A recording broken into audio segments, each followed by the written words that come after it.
Bienvenidos a todos los que están acá hoy acompañándonos con esta conferencia. Hoy un poquito en este tiempo les voy a charlar sobre empatía y violencia colectiva desde la perspectiva de la cognición 4E. Como bien decía José, mi nombre es Laura Milena Segovia Nieto y la idea un poquito es que charlemos, que este es un tema bastante extenso, pero pues la idea es que demos un espacio para charlar sobre por qué trabajarlo y por qué trabajarlo desde la cognición 4E. Entonces, para empezar, realmente quiero llamar la atención que cuando uno habla de empatía, parece una solución mágica, es decir, todos los días, en todos los noticieros, ustedes encuentran políticos, legisladores, congresistas, educadores, profesores, hablando de lo importante de enseñar empatía en nuestros colegios, en nuestras ciudades, en nuestros países. Aparecen movimientos en donde nos dicen que toca educar empatía para el bienestar de los animales, entonces la reducción de la violencia de animales depende de la empatía. Asimismo tenemos a presidente Barack Obama, que desde el 2003, cuando era senador, decía que realmente la cura de todos estos problemas de violencia del mundo era la empatía y que realmente estábamos sufriendo un déficit de ella. En su último aviso, él nos decía, él tiene una cita y va contando que él dice, si queremos que las personas se relacionen con las personas homosexuales, deberían tener un amigo gay, esto va a fomentar la empatía. Vemos lo mismo cuando se habla de igualdad de género con las mujeres, entonces ahorita con estas noticias de feminicidio es usual que salga la palabra empatía. Lo mismo cuando hablamos de situaciones con escolares, del bullying. De nuevo aparece la palabra mágica empatía solucionándolo todo. Este tema que parece que todo lo soluciona y todo lo puede, pues viene la pregunta de si ya tenemos tan claro que todo lo soluciona y todo lo puede, ¿por qué no hemos solucionado y por qué no hemos podido responder a las necesidades de nuestra sociedad si ya parece tan claro y tan obvio que tenemos que hacer? Y acá viene precisamente la pregunta de si realmente es la empatía con lo que tenemos que trabajar o si por lo menos entendemos qué es empatía y qué implicaría trabajarla. Entonces, surgen principalmente dos preguntas desde todos los desarrollos científicos. La primera, que tiene que ver con la naturaleza de la empatía, es decir, cómo nosotros como seres humanos somos capaces de entender a otros. Acá esta primera pregunta es una pregunta que habla directamente de la intersubjetividad. Nos convoca precisamente a las viejas, a las viejas nociones de dualismo que todavía aparecen mucho en las humanidades, la separación de yo y el otro, ese otro que está fuera de mi piel, fuera de mi cuerpo y que de alguna manera parece inaccesible y que solo puedo acceder a través del lenguaje de manera incompleta. Entonces realmente viene la pregunta, ¿cómo yo accedo al otro? Y cómo finalmente termino comprendiendo al otro. Esa sería la primera, que tiene que hablar directamente con la naturaleza de la empatía. Y la segunda, que es la segunda parte también de esta ponencia, es qué tiene que ver realmente la empatía con la moralidad. Es decir, qué tiene que ver la empatía con la violencia. ¿Por qué esta cualidad o esta habilidad o esta capacidad, dependiendo cómo resolvamos el problema de la naturaleza, nos permite o nos facilita motivarnos para ayudar a otros? Si esto es cierto, si no es cierto, o finalmente, ¿cómo resolvemos esto? Entonces, ya con esta perspectiva muy grande de por qué vale la pena realmente detenernos a pensar en esto y no quedarnos simplemente con que la empatía, vamos a ver qué hacemos con ella, vamos a entrar en materia un poco mirando qué pasa con la empatía cuando la llevamos a terreno y por qué es necesario conceptualizaciones nuevas, porque es importante repensarla desde estas dos grandes preguntas. Un gran ejemplo acá sobre violencia colectiva, también que es el segundo tema que vamos a abordar. Y pasamos de empatía y sabemos que el contrario de empatía en muchos autores aparece que es la violencia. Tengo imágenes, yo creo que de varios países, tenemos a Santiago de Chile, Barcelona, tenemos imágenes de Ecuador y obviamente imágenes de Colombia, de varios sucesos de violencia. En este caso, la mayoría de estas violencias que acá vemos son violencias colectivas que salen de momentos espontáneos, en donde las personas no planean realmente ningún acto de violencia, hasta violencias colectivas que incluyen todas las violencias organizadas por el Estado. Ahí incluimos situaciones como la guerra, digamos que son puntos claves para la agenda de muchos investigadores. En el medio encontramos todas las formas de linchamiento, las formas de justicia por propia mano que se dan casi todo en el hemisferio sur, y encontramos todo un tema que ha sido muy trabajado en psicología social, que es todo lo que tiene que ver con pandillas o formación de grupos de individuos versus otra formación de otros grupos de individuos que todavía pues tienen cierto tipo de identidad. Digamos, este es un fenómeno que está, que aparece, que lo vemos todos los días y que realmente, sí, como les decía ahorita, sigue apareciendo y no es un fenómeno aislado, sino esta violencia colectiva hace parte, creo que, del cotidiano de la mayoría de países. Ahora, para poder entender cómo vamos a relacionar esto de violencia colectiva un poco con precisamente esto de la empatía, es que para que haya violencia colectiva, el requisito es que hayan más de 2 perpetradores.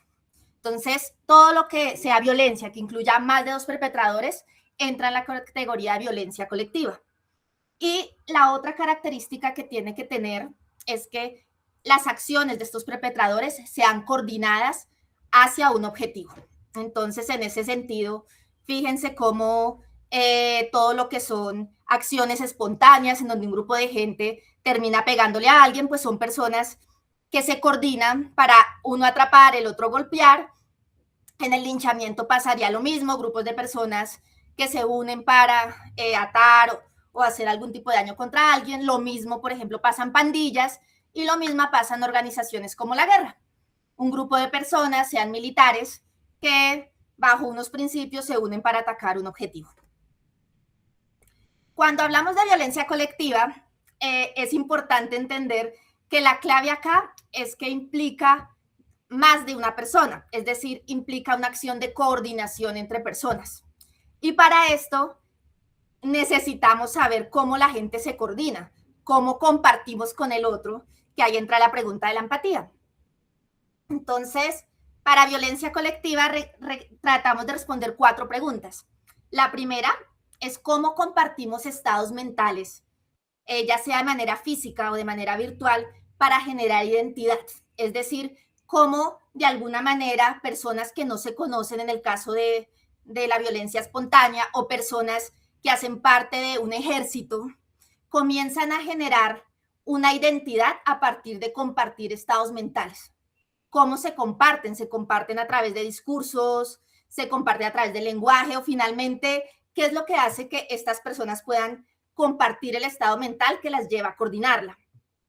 La segunda pregunta importante es si al compartir estos estados mentales o compartir estos estados mentales sería una condición suficiente para coordinar acciones hacia un objetivo, es decir, que yo y otra persona y yo, perdón, podamos compartir estado mental hace obligatoriamente que vayamos hacia un mismo objetivo o podemos compartir estados mentales sin que nos dirijamos al mismo objetivo o que nuestra intencionalidad frente a un objetivo sea diferente. Otra pregunta es definitivamente si por qué a veces un grupo o una persona puede conectar con un grupo, pero no puede conectar con otro. Entonces viene acá la pregunta, si realmente la empatía es algo que se educa o es algo que tenemos como capacidad prereflexiva de manera inmediata, porque a veces uno puede conectar con unas personas y con otras no. ¿Qué elementos hace que finalmente esta conexión de estados mentales nos permita conectarnos con ciertas personas y con otras definitivamente no se genere este tipo de conexión? Y por último, si esta coordinación de estados mentales, ¿por qué tendría que estar dirigida hacia hacer daño hacia otros? O sea, ¿por qué el objetivo final de esta coordinación termina haciendo daño? Cada una de estas preguntas es un mundo, realmente es un mundo que incluye tanto las preguntas sobre la naturaleza de la empatía como las preguntas sobre la moralidad y por eso, digamos, voy a ir como desmembrando un poco esto para que podamos ir mirando por qué es importante hacer esta relación y por qué el hecho de la violencia colectiva nos permite comprender un poco mejor la naturaleza de la empatía y por qué la empatía debe o no debe relacionarse con moral. Entonces, voy a comenzar por la segunda, y es cuando hablamos de empatía, normalmente encontramos tres versiones. Una primera versión que yo creo que es la más difundida y la que les contaba al principio, es que muchos autores y normalmente en el cotidiano se relaciona la moral con la empatía. Se supone que una persona ante más empatía, mayor estrés por el sufrimiento de otros, mayor interés por hacer el bien, mayor conducta prosocial. Y para autores como Hoffman y Rifkin es obligatoriamente una condición básica y necesaria para que haya conducta prosocial. Acá encontramos muchos estudios, por ejemplo, de SETI con niños, en que definitivamente si queremos que los niños puedan aprender a tener conductas morales, deberían comenzar a trabajar empatía, y en qué momento se desarrolla la empatía comienzan a aparecer conductas morales. Esta postura recibe su contraparte en una postura que resultó bastante controversial hace como 10 años, que fue la postura guiada por un autor de Harvard, que es el psicólogo Paul Bloom, que comienza a hacer toda una campaña en contra de la empatía. Y él comienza a decir, realmente la empatía no es una buena guía moral. Realmente cuando uno habla de empatía, la empatía te puede llevar tanto a hacer cosas buenas como a hacer cosas realmente malas. Y también a no hacer absolutamente nada. Entonces, realmente, pues la empatía aparece ahí, pero no es la guía moral que necesitamos para saber qué es lo que debemos hacer o qué no es lo que debemos hacer. Acá me gusta mucho y acá les cuento una de las anécdotas que él cuenta en su libro, En contra de la empatía, que me parece muy diciente sobre esta relación que les cuento, y es, él vivía cerca de Sandy Hook. Si ustedes se acuerdan, no me acuerdo exactamente el año, fue en el 2000, hubo un tiroteo en una escuela de Estados Unidos, primaria, y en el tiroteo el tirador mata a niños entre 3 y 8 años, mueren 2 profesores, y pues realmente esto fue en el gobierno de Obama, y esto pues genera una crisis mundial, pues primero por toda la aparición de tiradores, segundo, el muchacho que hace este tiroteo se suicida. Tercero, porque eran muy niños. Pues toda la gente se sintió muy llamada, y Bloom nos cuenta que más o menos todas las personas del pueblo que tenían hijos y que estaban cercanos a esta situación, pues quedaron totalmente y profundamente conmovidos por la situación, y llegaron cantidades de regalos a la escuela. Lo que él pone en evidencia es la gente, cuando escuchó todo esto, el pueblo norteamericano comienza a mandar plata, se recoge un poconón de plata, inclusive se recoge más plata, que es lo que se recogió para el Katrina, para solidarizarse con esta causa. Entonces Bloom dice, realmente en este caso particular, la gente sí se conecta, pero su conexión está totalmente descontextualizada de lo que realmente está pasando. Entonces, claro, hicieron una gran colecta de plata, pero en este caso los padres de estos niños no necesitaban plata.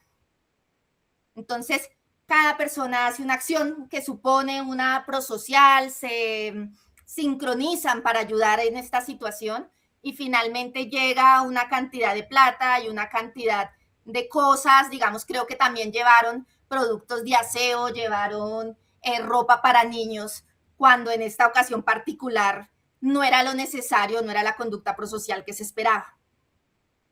Entonces Bloom se comienza a pensar realmente qué es lo que está pasando ahí, porque definitivamente sí hubo un acto de empatía, pero las respuestas que se dieron no se relacionaban de manera correcta con lo que había sucedido.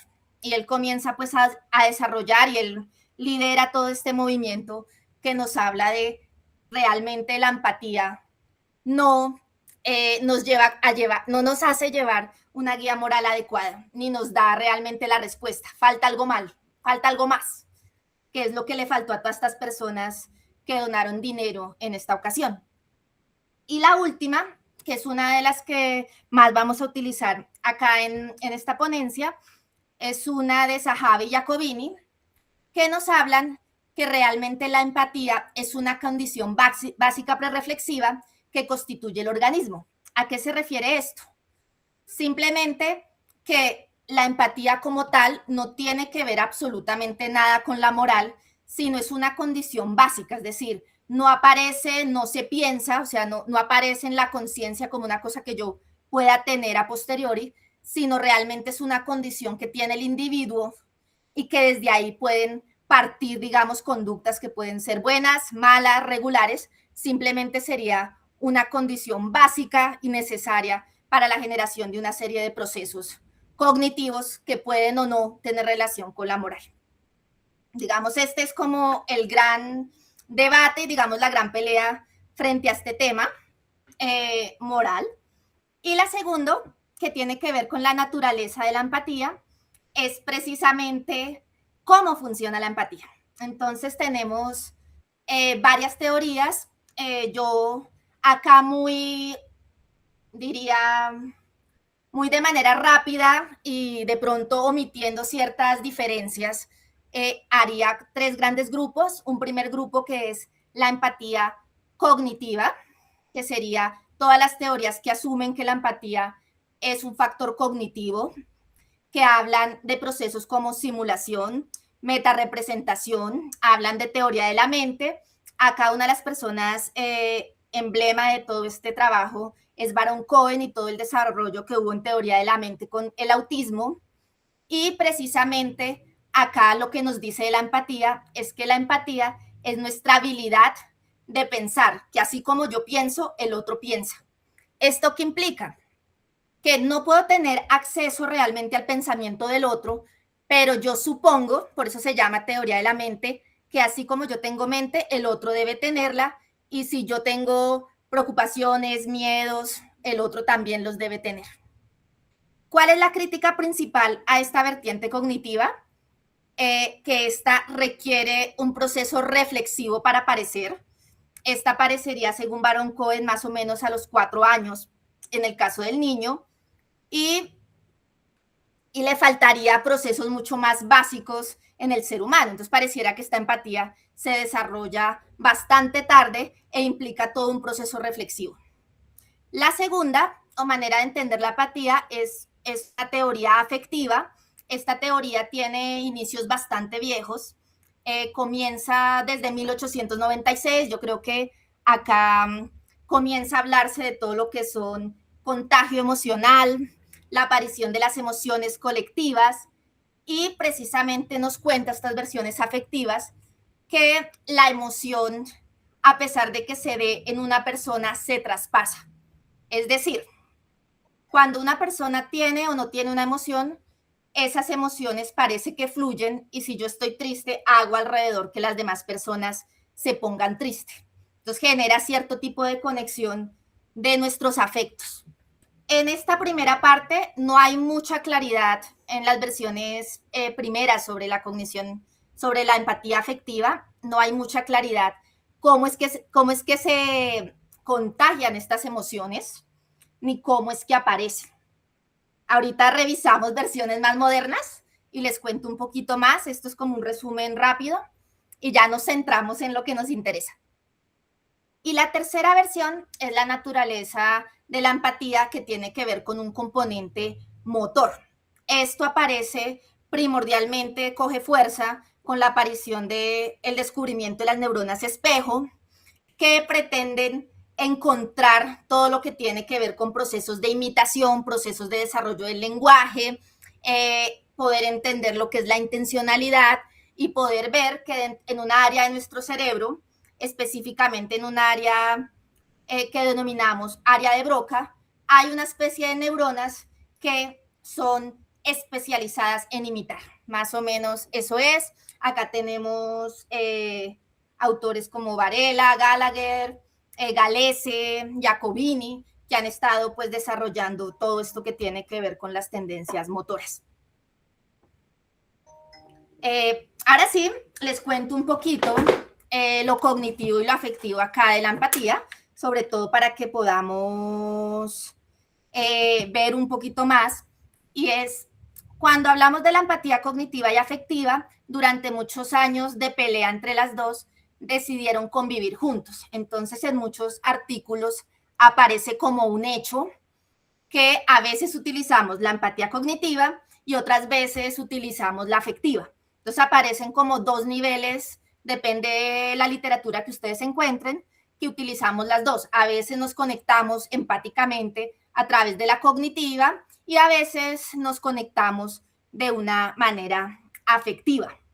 Entonces comienzan a hablar de componentes, comienzan a hablar de que la empatía tiene dos componentes y esos dos componentes que finalmente se mezclan o se pueden separar dependiendo la teoría que ustedes estén cogiendo, nos da como resultado otro tipo de palabras que aparecen muchísimo cuando uno comienza a hablar de estos temas, como la simpatía, la antipatía, la compasión, y comienzan como a tratar de ir mezclando estos dos componentes para dar respuestas al entendimiento de qué es la empatía, cómo funciona y para dónde va.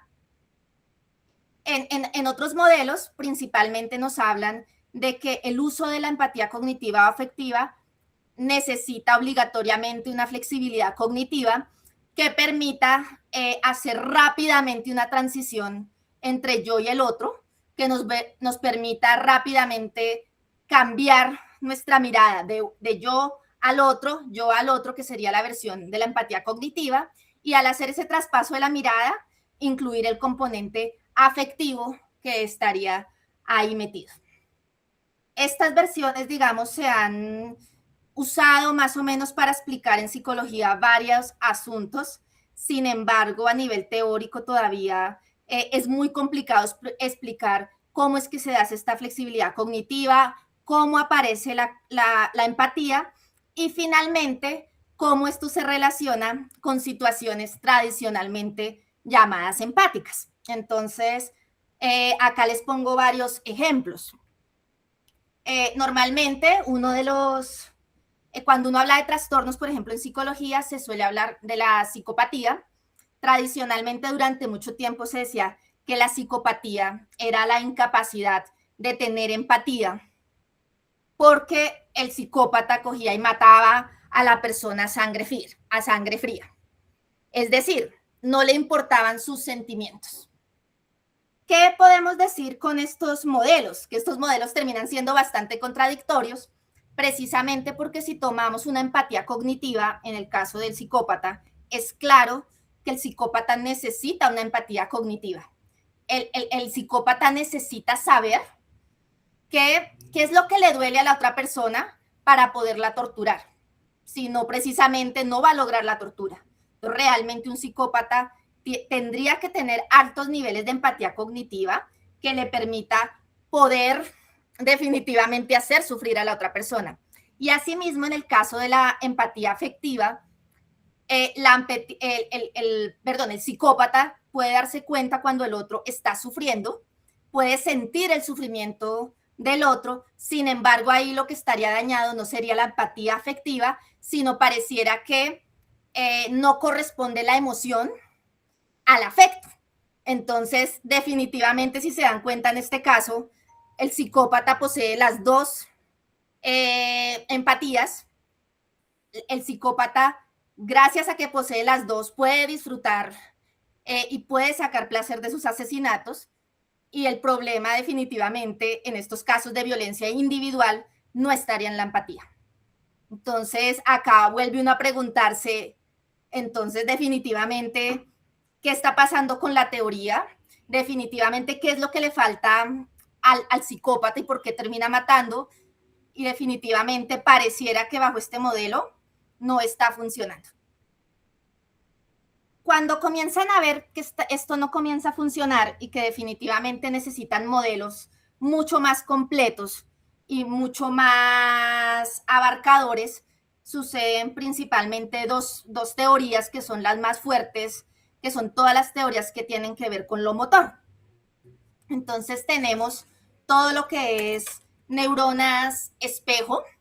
Esta teoría realmente es muy interesante, esto abrió todo un campo de investigación y sobre todo se dio de manera muy resumida, les cuento, era un grupo interdisciplinar, inclusive Jacoboni tiene un libro y él cuenta que gracias a que era un grupo interdisciplinar donde habían filósofos, fenomenólogos, había neurólogos, había psiquiatras, es que finalmente se da una interpretación que posibilita entender qué son las neuronas espejo.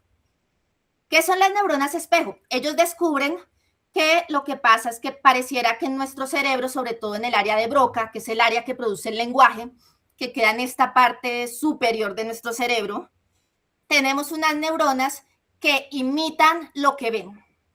Pero no solamente imitan lo que ven, sino que a pesar de que uno no esté haciendo la acción, hacen la imitación completa de la acción ellas mismas, completica. Entonces, por ejemplo, si yo estoy viendo a una persona agarrar un vaso, mi cerebro, mi neurona espejo, activaría las mismas zonas cerebrales que yo activaría si yo moviera un brazo, si yo moviera el vaso que estoy tomando agua. ¿Esto qué implica? Que realmente nosotros no imitamos a los otros, no porque no tuviéramos las neuronas espejo, sino porque tenemos factores inhibitorios. Pero implica que nuestro cerebro está totalmente diseñado para que podamos ver acciones en el otro y las imitemos de manera inmediata en toda su completud conductual, afectiva, cognitiva dentro de nuestro propio cerebro. Esto pues es un avance gigantesco en todo el entendimiento de lo que es la intersubjetividad, porque me dice que ya no estamos desconectados, ya no es un cuerpo y otro cuerpo que se tienen que conectar a través de inferencias, como era en el caso de la cognición, de la empatía cognitiva, sino en este caso se conectan precisamente porque nuestro sistema está diseñado para poder imitar de manera completa eso en nuestro propio cerebro y en nuestros propios procesos cognitivos. Entonces, esto fue un hallazgo gigantesco que abre paso a toda la necesidad de contemplar un aspecto motor en los procesos intersubjetivos y por supuesto en la empatía. Simultáneamente, tenemos todas las investigaciones de Frans de Waal. Frans de Waal es un etnólogo, él trabajaba con chimpancés y parte de su trabajo con chimpancés, él tiene muchos trabajos con chimpancés, pero me encanta este trabajo, él postula con una autora que ahorita se me va el nombre, un trabajo que se llama La empatía como una muñeca rusa.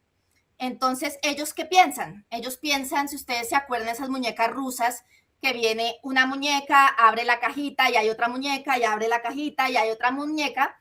Ellos dicen que algo así funciona la empatía.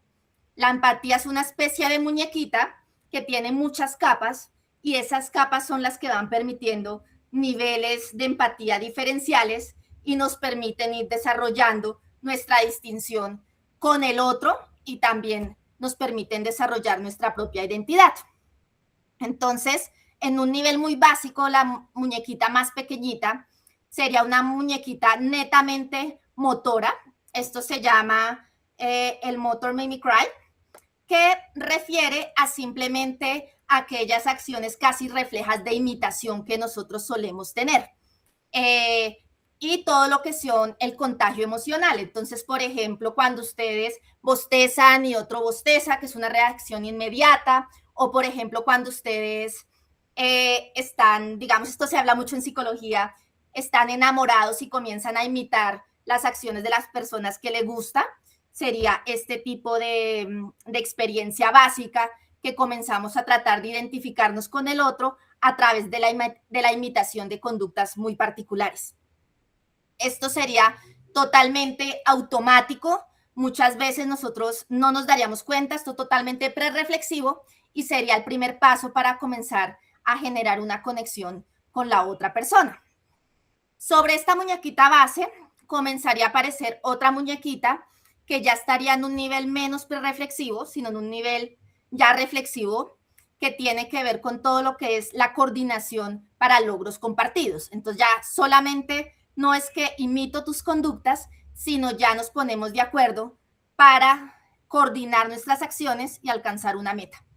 Al mismo tiempo, acá aparecía todo lo que son las preocupaciones simpáticas, que es el momento en que yo digo, me preocupa que estés triste, aparecería todas las conductas de consuelo, que también podemos ver en animales, de cuando pasa alguna situación hay un consuelo, ahorita que estábamos con el miquito, este punch de allá del zoológico en Japón, lo que veríamos eso, todas las preocupaciones de consuelo que comienzan a aparecer de pobre miquito, estamos preocupados, ojalá que el miquito alguien lo quiera, y todos juntos tratando de que el miquito por allá consiga un amigo y pueda por fin dejar su peluche.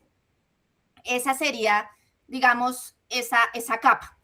La tercera capa, que es la capa que nos permite separarnos realmente del otro y dejar de imitar y realmente tener empatía, es una tercera capa que tiene que ver con una imitación correcta, o una emulación. Esta tiene que ver con toma de perspectiva y coordinación para ayudar al otro a sus objetivos. Acá es importante, acá viene un trabajo que se ha hecho mucho en las artes. Digamos, todo esto de la empatía se ha venido trabajando desde varios lados. Desde las artes también hubo un trabajo muy fuerte y era más o menos que es una imitación, una simulación correcta. En el caso del espejo, por ejemplo, si ustedes ponen un espejo en una persona, normalmente el espejo, cuando uno imita, si yo levanto esta mano, en el espejo lo que voy a ver es esta mano derecha que estoy levantando, la voy a ver es a este lado. Entonces, ¿qué pasa? Cuando uno imita a nivel de la primera muñequita, yo levanto esta mano y ustedes levantan la misma a pesar de que estén levantando la izquierda y no la derecha. Cuando ya se logra este nivel de complejidad en que ya logramos separarnos del otro, logramos que cuando yo levanto la mano derecha, ustedes levanten precisamente la izquierda porque están al contrario, precisamente porque están al contrario de mí y entienden que la correcta imitación es la otra. Digamos un poquito acá tratando de explicar, espero haberme hecho entender, si no ahorita en la conversación nos vamos. Digamos, estos modelos que les estoy mostrando son un poco más complejos porque ya incluyen un factor clave que es podernos separar del otro. No solamente saber que hay una emoción, saber que hay un pensamiento, sino definitivamente cómo hacemos para entender que ese sentimiento y esa emoción no son míos, son de otros y yo decido desde mi separación del otro poder coordinar acciones para ayudarnos o ayudarlo. Entonces, implica varias capas de trabajo acá, que para esta zona creen que lo motor es clave y es una de las bases de desarrollo de la empatía. Acá, con todo esto, y tomo esta imagen es de un libro de Jacoboni, él ha estado trabajando, creo que en UCLA, todo lo que tiene que ver con la intencionalidad. Él fue uno de los autores que estuvo trabajando con las neuronas espejo y comienzan a hacer una serie de experimentos muy interesantes y se dan cuenta que las neuronas espejo no solamente copian acciones, sino que son capaces de leer intenciones. Ustedes dirán, bueno, ¿cómo se lee una intención? Parece que estas neuronas espejo, para poder funcionar, leen muy bien el contexto. Entonces, dependiendo del contexto que está, el objeto con el que vamos a interactuar, la intención o lo que se prende a nivel cognitivo es diferente. Entonces, ellos le ponían toda la resonancia a las personas y veían que cuando se les presentaba un contexto antes del desayuno, es decir, un contexto limpio, ellos predecían una acción de agarrar. Pero cuando se les presentaba un contexto desarreglado, aparecía una intención de limpiar. E inclusive el movimiento de la muñeca, el movimiento de la mano, cambiaba y obviamente cambiaban las áreas que se prendían a nivel cerebral correlacionadas con el contexto en el cual se estaba activando este tipo de neuronas. Ellos comienzan a hacer este tipo de experimentos. Hay unos experimentos muy interesantes con diversos contextos, hay con diversos sonidos, con diversos, digamos, antecedentes. Inclusive comienzan a trabajar desde política, que hay cosas muy interesantes ahí para comenzar a ver sobre la intención y cómo estas neuronas comienzan a movilizar y a leer un poco de cosas que usualmente no se estaban incluyendo en la empatía. Entonces, ¿qué nos dicen? Primero, que nuestra sincronización neurocognitiva como tal no es un proceso cognitivo, es decir, no es un paso a paso, y que a pesar de que raramente es automática, sí hay una activación prereflexiva, es decir, aparece una activación que está ahí que permite un tipo de conexión entre la acción y la intención. Entonces, precisamente nos permite leer un contexto, actuar según el contexto, y según el contexto nuestra intención de la acción variaría. Que digamos acá responderían varias preguntas que se habían dejado de lado por la imposibilidad, en el caso de la psicología, de poder materializar o experimentar con la intención. Segundo, que también es muy interesante, esto nos habla de una posibilidad de flexibilidad, es decir, ya la empatía no tiene que ser una cualidad que tengo siempre, es decir, soy empática o no soy empática, sino nos hablaría de una posibilidad flexible. Soy empática dependiendo el contexto, dependiendo la acción. Esto, por ejemplo, lo vamos a ver más tarde, sirve muy bien para entender por qué personas que van a procesos de guerra son capaces de matar a un poconón de personas y luego llegan a su casa y adoran a su familia, o porque hay personas que tienen momentos de violencia y luego son las personas más amorosas. También da posibilidad a entender cuándo se presentan errores entre este tipo de contexto, acción, intención, y cuándo realmente hay procesos erróneos de empatía, y pues todos los procesos de contextualización.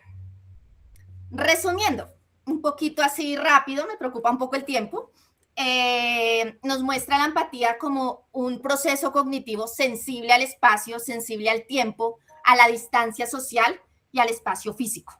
Entonces, esto nos abre una serie de posibilidades que en un principio generan más problemas que respuestas, pero nos permite mirar un poquito menos determinista esto, comenzar a entender la relevancia del contexto, la relevancia de la intención, la relevancia de la acción como tal, y la relevancia precisamente de entender la empatía, no desde la abstracción cognitiva, la metarepresentación, ni exclusivamente desde la emoción o la afectividad, sino desde todo un proceso que conlleva ciertas acciones motoras intencionales. Entonces, insights sobre la empatía. Estos insights de manera general, ya uniéndolo un poquito con la violencia colectiva, al hacer todos estos cambios, cuando uno comienza a evaluar violencia colectiva, comienza a encontrar cosas muy interesantes. Y es que nuestra empatía se construye diferente con nuestro endogrupo que con nuestro exogrupo. Es decir, yo puedo tener mucha empatía con mi familia, pero cero empatía con los palestinos.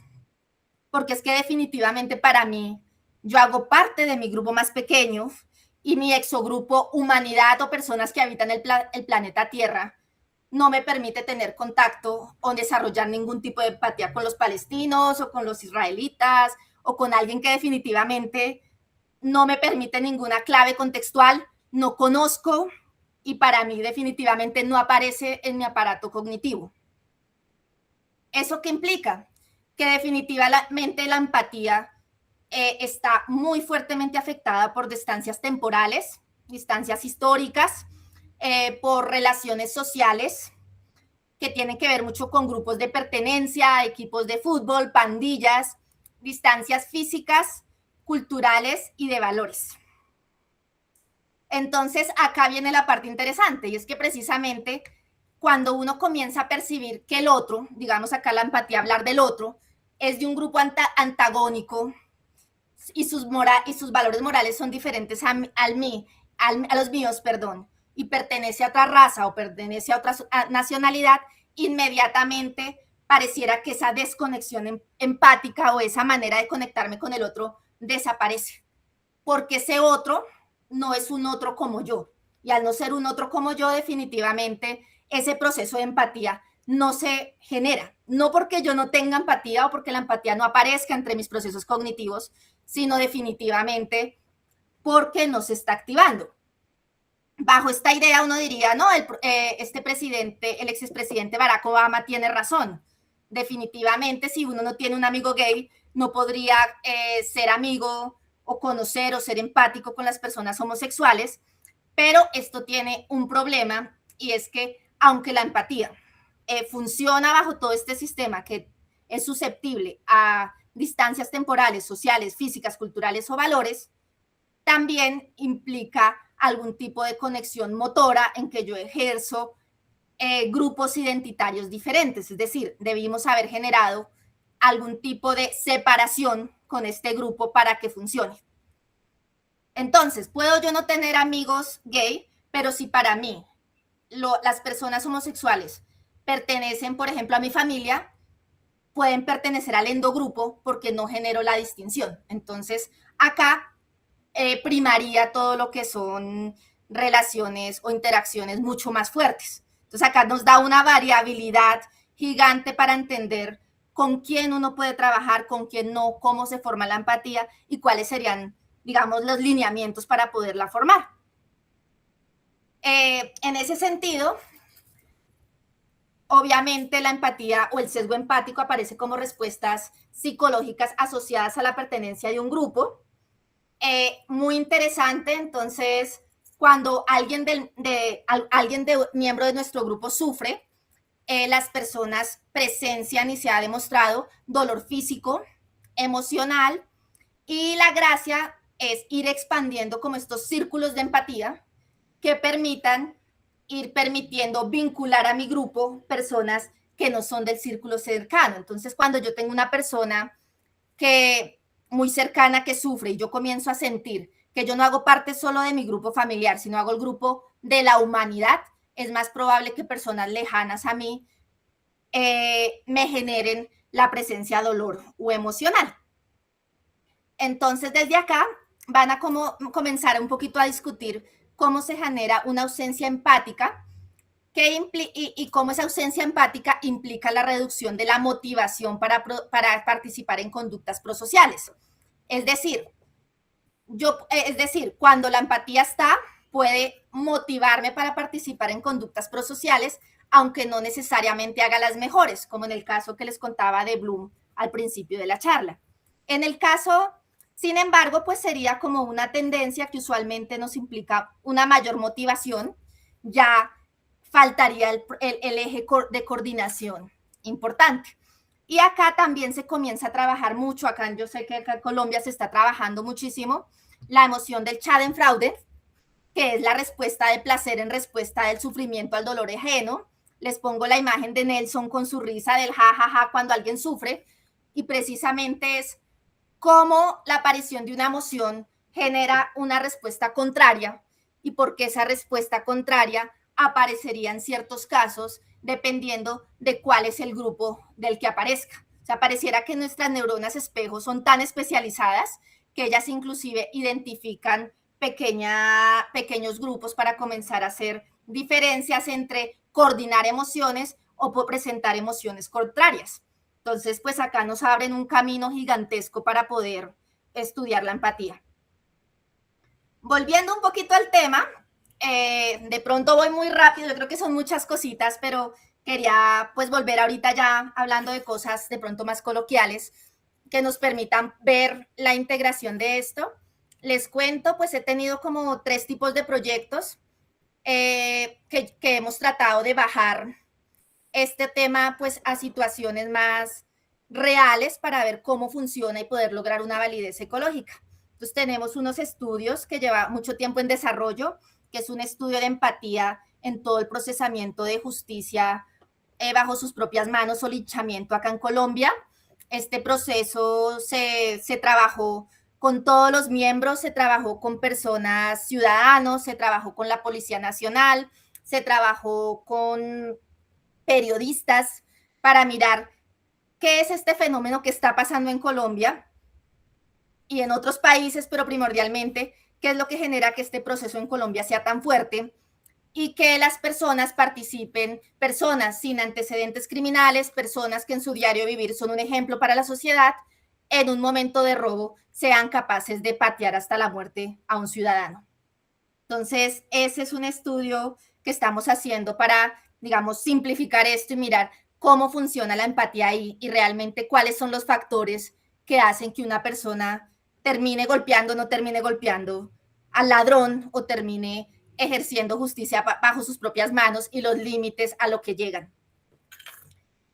Otro que me parece importante que también hemos trabajado tiene que ver con todo lo que es conducta bajo detonante de agravio, que tiene que ver precisamente con estos procesos de identidad y empatía que les contaba, obviamente con algo de linchamiento que tiene que ver pues con cómo se forman identidades diferentes, y en este caso pues es una publicación que todavía no ha salido, que tiene que ver con, por ejemplo, no sé si se acuerdan el caso acá en Bogotá, que una comunidad indígena linchó a un conductor de camiones porque había matado sin culpa a dos miembros de su comunidad. Entonces acá precisamente podemos diferenciar identidades y ver cómo finalmente se termina generando detonantes contextuales que muestran que la violencia está ahí, digamos, en el contexto, y esos detonantes son los que finalmente quitan o ponen la empatía en ciertas situaciones. Asimismo, también todo lo que tiene que ver con violencias ahorita virtuales. ¿Qué pasa cuando ya el cuerpo físico desaparece? Ya no tenemos un cuerpo físico, parte de la cognición 4D que tiene que ver con el cuerpo. ¿Qué pasa cuando se pierde la identidad? Yo puedo ser quien quiera ser en las redes. Y al quitar todos estos factores que son los que finalmente son los detonantes que van a activar o desactivar la empatía, ¿por qué se llega a casos de ciberacoso, ciberbullying y otro poconón de violencias digitales con características muy preocupantes y muchas veces más difíciles de controlar que cuando la violencia es física? Y tiene que ver también con estos factores intencionales y de acción que aparecen mucho en la empatía. Y por último, un instrumento, esta es una investigación que estamos haciendo porque queremos medir la empatía desde el modelo de las 4E a través de un instrumento psicológico que nos permita definitivamente dar cuenta de qué es lo que está pasando en la empatía. ¿Por qué el instrumento? El instrumento se llama ENCOG4. Llevamos desarrollándolo, realmente yo desarrollándolo casi 6 años. Realmente es muy complicado porque la gracia es que en psicología, cuando uno revisa los instrumentos para medir empatía y poder conocer cómo pasa la empatía, son instrumentos autoadministrados. Eso implica que la persona dice cómo se siente y eso pues genera mucha deseabilidad social. Entonces la respuesta suele no ser como la que esperamos. También estos instrumentos en niños suelen ser reportes de los padres, lo que también genera un problema para entender la empatía. Y finalmente, pues los instrumentos sobre empatía se dividen en dos, unos que están dirigidos principalmente hacia autismo y otros que están dirigidos hacia conducta prosocial. En ese sentido, no hay instrumentos ni nada que nos permita realmente conocer la empatía. Entonces, les muestro un poquito para mostrarles cómo hacemos de manera muy rápida esa transcripción de la cognición 4E hacia un instrumento psicológico y cómo utilizamos todo esto para comenzar a estudiar realmente con las personas que participan en estos actos de violencia, nuestros ciudadanos, nuestros compatriotas, para poder entender cómo funcionaría la empatía realmente acá. Entonces, lo dividimos en 4 componentes. Estos 4 componentes de la empatía de ENCOG4, se llama así el instrumento, quieren recolectar precisamente todos los insights que hemos tenido de la cognición 4E. Entonces, el primer componente, que es el componente de agencia, nos dice que definitivamente para ser empático se requiere una distinción prereflexiva entre mi experiencia y la experiencia del otro. Es decir, debo ser capaz de entender que yo no siento lo que tú sientes, ni yo pienso lo que tú piensas. Puedo en algún momento sentir lo que tú sientes, pero ese sentimiento se originó en ti. Un poquito acá separándonos del contagio emocional. Es decir, uno de los primeros pasos es que para que la empatía se haga, es que la empatía necesita tener claridad de la diferencia. Usualmente la empatía se ve como entiendo al otro y siento lo del otro y vivo como el otro, pero realmente desde esta perspectiva lo más importante es saber que aunque comparto tu dolor, ese dolor no es mío. ¿Esto por qué? Porque nos permite precisamente darle agencia a mí como sujeto de interacción y al otro como sujeto de interacción que es diferente a mí. Entonces, este sería un primer paso. Entonces, en el instrumento que lo estamos creando, estos son instrumentos reales, respuestas reales de personas que le estamos probando el instrumento. Vemos acá, entonces les poníamos esta imagen, le poníamos acá un letrerito que dice yo, otro letrerito que dice otro, acá debajito y acá lo mismo. Entonces, habían personas, por ejemplo, que si se dan cuenta, el yo es igual al otro. Lo único que hay de diferente son unas rayitas, pero realmente acá el yo y el otro son lo mismo. En cambio, hay unos dibujos en que aparece muy clara la agencia. Es decir, el yo es diferente al otro. El yo es de otros colores, el yo tiene otros zapatos, el yo tiene falda, el yo tiene otro tipo de sonrisa. El yo definitivamente aparece con el otro, pero claramente son seres diferenciados. Que eso es un poco lo que queremos buscar también en la empatía, la capacidad de diferenciar mi dolor. No de ver al otro llorar y ponerme a llorar, sino entender, entiendo que tú estás llorando, quiero estar contigo y acompañarte, pero no me voy a poner a llorar contigo. El segundo componente, que tiene que ver mucho con la cognición corporizada, tiene que ver con el componente de corporeidad, que tiene que ver específicamente con comprender y compartir el estado emocional de la otra persona a través de respuestas físicas y sensoriales directas, en vez de pensamientos intelectuales o de pensamiento. Es decir, alejarnos un poquito de la teoría de la mente y comenzar a hablar de la sincronía sensoriomotora y de la resonancia afectiva que aparece en nuestros cuerpos. Un ejemplo acá es que cuando ustedes están caminando con alguien en un centro comercial, por ejemplo, cuando uno va hablando con otra persona y está realmente compartiendo una conversación, los pasos tienden a sincronizarse. Si los pasos no se sincronizaran, definitivamente no puede haber esa comunicación. Entonces, eso lo pueden ver cuando las parejas están peleadas, una va delante de la otra, van hablando, pero definitivamente no van juntas. Y eso se ve, digamos, a nivel muy corporal. En mis dibujitos, acá les muestro en mi prueba, muy interesante, todavía la separación clásica de corazón-cerebro que tenemos en nuestra cultura súper incrustada. Tradicionalmente me pintan un cerebro, me pintan un corazón.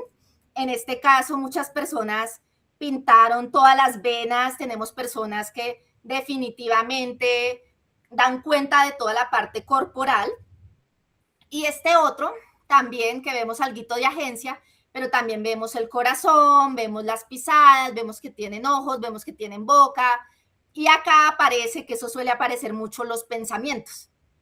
Pensamientos de las personas y varias distinciones que ahí comenzamos a ver en la sincronía. Inclusive en esta, si se dan cuenta, yo me conozco más a mí, sé mis colores, el otro puede ser cualquiera, esta persona de acá puede ser cualquier persona, no tiene agencia, la que tiene agencia soy yo, porque yo sé quién soy, no sé quién es el otro. El tercer componente es el componente mundo. Este componente tiene o trata de jugar muchísimo con todo lo que es la cognición embebida y la cognición extendida, un poquito con dónde estamos situados y todo lo que tiene que ver con la lectura contextual de la acción. Es decir, cómo la empatía depende muchísimo del entorno próximo donde se encuentra el sujeto. Es decir, el sujeto no solamente obedece a restricciones específicas de su cuerpo y de su ambiente, como en el caso acá de dónde es que están ubicados los muñequitos, sino también puede extender su cognición en el mundo. Entonces, podemos ver a través del dibujo cómo la cognición de ellos va mostrando ciertos tipos de mundos diferenciales. Entonces, por ejemplo, acá para mostrarles, en este primerito que está acá a este lado, si se dan cuenta, el yo tiene su propio mundo. Es un mundo que se parece al mundo del otro, pero es suyo. Los colores son diferentes, los hobbies son diferentes. Y acá en el otro aparece una guitarra, un balón, pero definitivamente da la sensación de que la hoja estuviera cortada y que a pesar de que cada quien tiene su mundo, viven en mundos separados, donde la acción debe interpretarse de manera totalmente separada, porque no hay una premisa de compartir donde el contexto me ayude a interpretarlo de la misma manera. En cambio acá es muy interesante porque acá me da un mundo en donde la otra persona comparte mi mundo, es decir, hace parte de ese contexto desde el cual yo interpreto, hace parte del mundo en donde vivimos, comparte el mismo piso, comparte el mismo día soleado y probablemente acá no aparece tan clara esa diferenciación de intereses y gustos. Este sería el último componente, que es el componente de intencionalidad, precisamente, que es clave cuando uno comienza a hablar de empatía y tiene que ver con la intención del sujeto. En otras palabras, todos los sujetos vivimos metidos en un mundo cultural específico que tiene un direccionamiento específico en donde cierto tipo de acciones compartidas llevan a restringir o a hacer cierto tipo de acciones. Me quedó copiado, me quedó parecido el letrero, no sé qué pasó ahí, pero les muestro acá con los dibujitos, en esta intencionalidad, ¿qué es lo que buscamos? La empatía o la intención de la empatía cuando aparece conducta prosocial o conducta no prosocial es poder conectar con el otro. Entonces acá lo que estamos mirando son tipos diferentes de conexión. Entonces, por ejemplo, este que me parece que es un claro ejemplo de empatía, muy bonito, por cierto, muestra un mundo compartido, pero también la intención de conectarse. ¿Cómo está la intención de conectarse?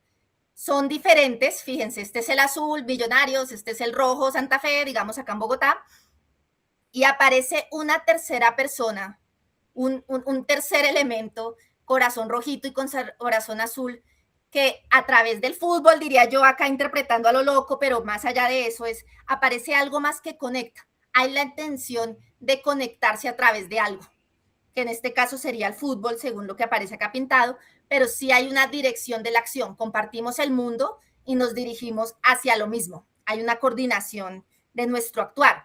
En este, por ejemplo, la coordinación de nuestro actuar es alrededor de la Tierra, alrededor del mundo y alrededor de vamos armando. Sin embargo, acá fíjense en este otro, la conexión acá no es clara. Sí hay una interacción entre las figuras, pero si se dan cuenta, finalmente no terminan conectándose, es decir, no hay ninguna flecha que realmente una a las dos figuras. Están en un mundo que se interrelacionan, pero definitivamente no se conectan, es decir, no terminan de coordinar acciones para la realización de algún tipo de acción. Entonces, pues nos interactuamos, pero no coordinamos o no terminamos guiados hacia el mismo eje intencional. Adicional, pues esto lo hemos trabajado, se me fue una pintura, lo hemos trabajado, como les contaba, lo trabajamos con policía. Entonces, usualmente en esto de justicia a mano le preguntamos a los policías que nos pintaran cómo era su relación de ellos con los ladrones. Y acá tengo dos ejemplos y se ven claramente su relación o su intención tiene que ver directamente con la justicia. Vemos la manera que se interrelacionan. Aparece componente cerebro al 100, componente corazón, aparecen las manos del ladrón como el hecho corporizado, es decir, y piensen en varios países en donde después de un robo quitan las manos, ¿no? Entonces las manos como el factor corporizado que mueve al otro y cómo finalmente chocan sus pensamientos, piensan diferente. Su conexión es pensar diferente. Y acá definitivamente ese otro no es nadie. Tenemos otros, inclusive en estos dibujos de yo y ladrón, nunca vemos conexiones como les mostré en los anteriores. Este es el más conectado que encontré para poderles mostrar. Usualmente son súper desconectados, usualmente no aparecen en mundos comunes, son de mundos diferentes y lo más habitual que aparece es cerebro y corazón separados, manos pintadas de rojo porque las manos aparecen altamente simbolizadas acá y desconexión de mundos. Acá había otro que no me sale desafortunadamente. Hicimos lo mismo con personas que son parte de alguna situación espiritual, de alguna religión, de algún grupo religioso. Entonces teníamos budistas, teníamos cristianos, teníamos católicos, sobre todo personas que ejercen, padres, predicadores, y lo que mirábamos era cómo se veía la diferencia con personas que no eran espirituales. Según los criterios, se supone que la espiritualidad tiene que ver con conexión con cosas más allá de ellos, y lo que se veía en los dibujos era que normalmente las personas espirituales daban cuerpos con muchas líneas hacia afuera, cuerpos expansivos que salían, que se agrandaban. En cambio, las personas con menos espiritualidad se centraban mucho más en lo corporal, mucho más en el cuerpo, y evitaban la expansión, por ejemplo, de lo corporal hacia afuera. Digamos, este es un poquito tratando de encontrar las regularidades, digamos, desde la construcción psicológica para darle forma al instrumento. Como les digo, esto no está terminado, está en construcción, nos toca mirar todo lo que son los estadísticos, mirar cómo funciona, volver a revisar con la teoría, actualizarla, pero definitivamente yo creo que si el instrumento sale nos va a permitir analizar mucho mejor estos factores contextuales y poder ver de alguna manera mucho más empírica cómo funciona la empatía en cierto tipo de contextos. Eso creo que fui a toda, pero creo que muchas gracias por eso, creo que ese era el tiempo que tenía. Muchísimas gracias, Laura. Muy interesante el trabajo que estás haciendo. Bueno, ahora llega el momento de las preguntas. Si tienen preguntas, por favor, levanten la mano y yo les iré dando la palabra.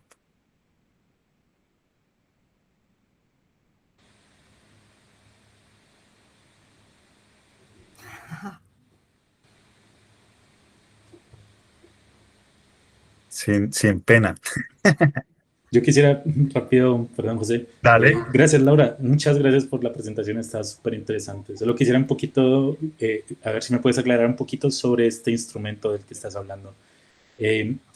¿Cuál era, de pronto no me quedó mucha claridad, como la instrucción precisa que se les presentaba a los participantes? ¿Es como tú ilustra lo que sientas que es la empatía, cómo crees que es tu relación con los demás? ¿O cuál era la instrucción que se les daba como tal? Ok, pues yo les cuento un poquito. Sé que no todos acá somos psicólogos, pero normalmente en psicología, cuando se hacen pues estos instrumentos, la idea es poderles dar precisamente unas instrucciones claras, y en mi caso no quería que hablaran de empatía. ¿Por qué? Porque obviamente lo que les decía ahorita, la empatía genera un sesgo inmediatamente, todo el mundo se quiere percibir empático, digamos, hay una tendencia muy fuerte de deseabilidad social. Entonces, en este caso, lo que se trató de hacer es decirle a la persona, tienes este dibujo, tienes estos colores, pinta todo lo que quieras, dibuja todo lo que quieras en este espacio. Y ellos hacían lo que querían. ¿Qué pasa acá? Y yo te digo que parte de las dificultades es que en la tradición psicológica hay una separación, por ejemplo, muy fuerte entre las corrientes empírico-analíticas y hermenéuticas críticas.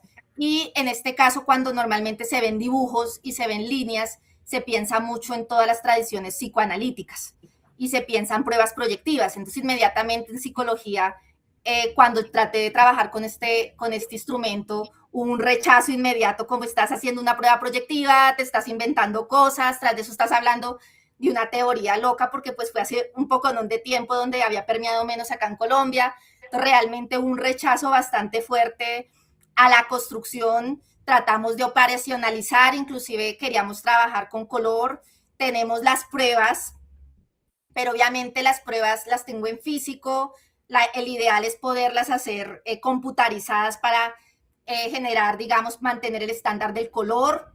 O sea, me tocaba comprar los mismos colores para poder mantener la guía, el grueso del tamaño de las conexiones. Se hizo como ese preliminar. Igualmente, digamos, para probar, digamos, toda esta prueba en psicometría, lo que uno hace es trabaja con otra prueba simultánea.